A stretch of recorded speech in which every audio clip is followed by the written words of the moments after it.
Hello students, welcome back to my YouTube channel. Myself Nimit sir. और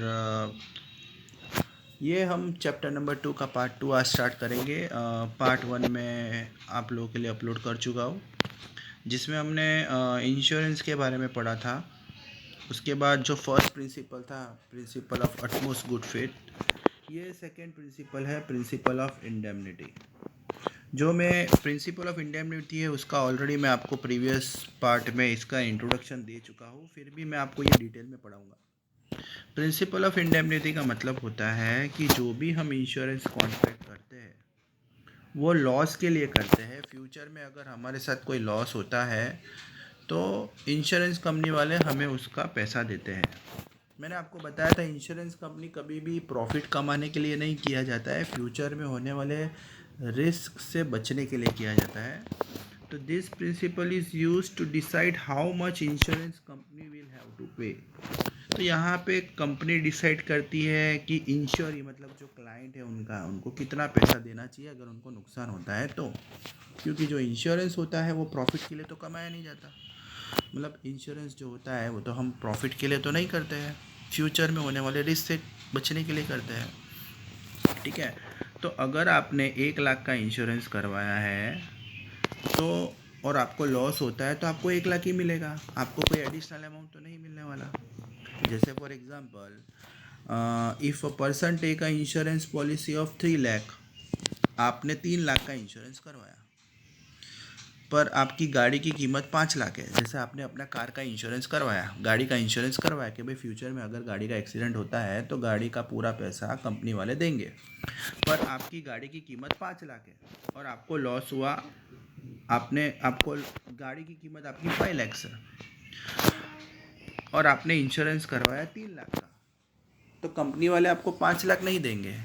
आपने जितने का इंश्योरेंस करवाया होगा उतना ही देंगे, बाकी के जो 2 लाख का लॉस है वो आपको अपनी जेब से डालना पड़ेगा। When the value of product is 5 lakh, ये सेकेंड टॉपिक है, ये सेकेंड एग्जाम्पल है, ये फर्स्ट एग्जाम्पल था। A is the first example, B is the second example. When the value of product is 5 lakh but the insuree is insured only for 3 lakh and if the product is partially damage.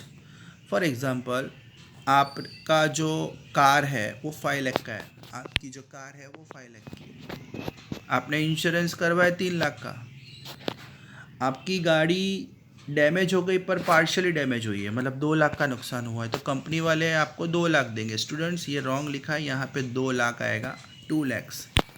मतलब जितने का loss होता है उतना ही पैसा मिलता है। आप ये नहीं बोल सकते कि भाई मैंने तो आपके पास से 3 लाख का इंश्योरेंस करवाया था तो आप मुझे 3 लाख दीजिए।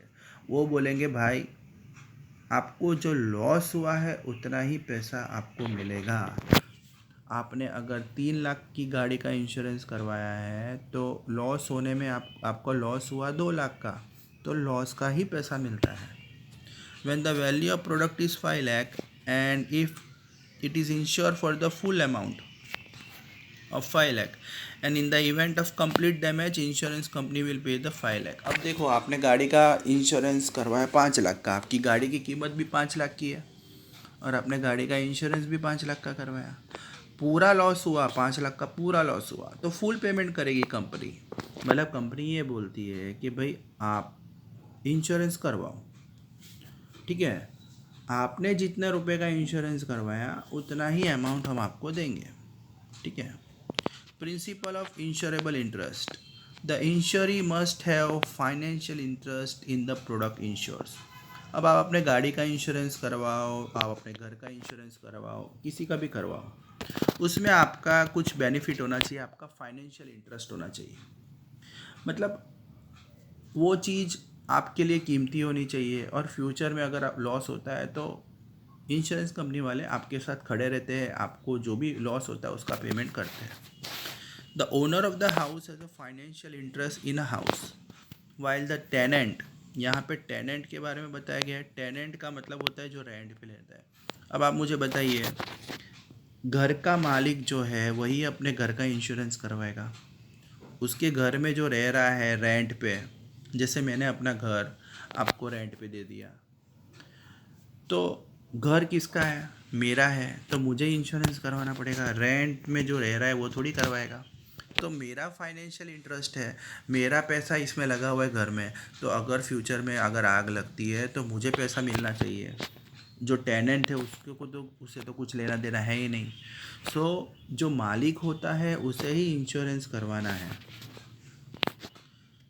Principle of subrogation: when a policy is taken for insurable product and if it is fully damaged, then the insurance company pay compensation and the fully damaged product will be with the insurance company।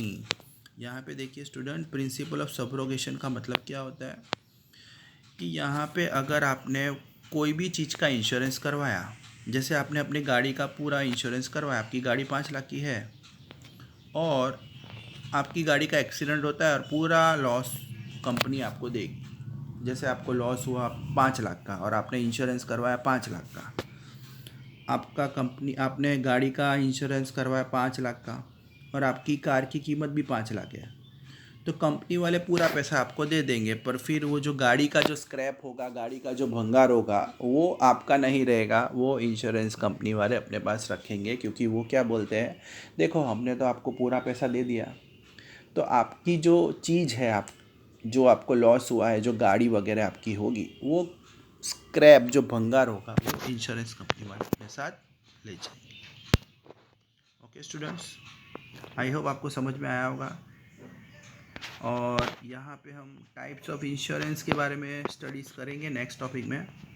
तो insurance के types कौन से होते हैं वो देख लेते हैं। लाइफ इंश्योरेंस होता है जो हमारा ज़िंदगी का इंश्योरेंस होता है, उसमें whole life, endowment. General insurance में अगर आप देखो तो मरीन, एयर और रेल, ये ट्रांसपोर्टेशन का इंश्योरेंस है। पानी के थ्रू जाते हो तो मरीन होता है, एयर के थ्रू जाते हो तो एयर इंश्योरेंस, और रोड के थ्रू तो रोड, और रेलवे के थ्रू तो रेल।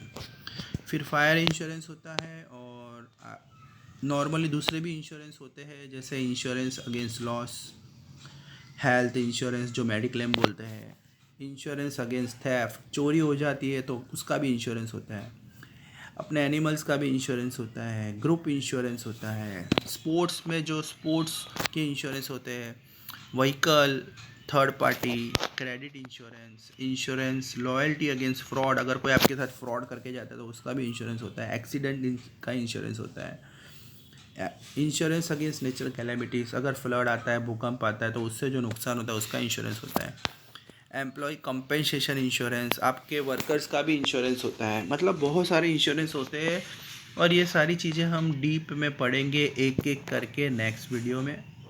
और स्टूडेंट्स, आपको ये अच्छा लगा हो तो लाइक सब्सक्राइब जरूर कीजिएगा। Thank you.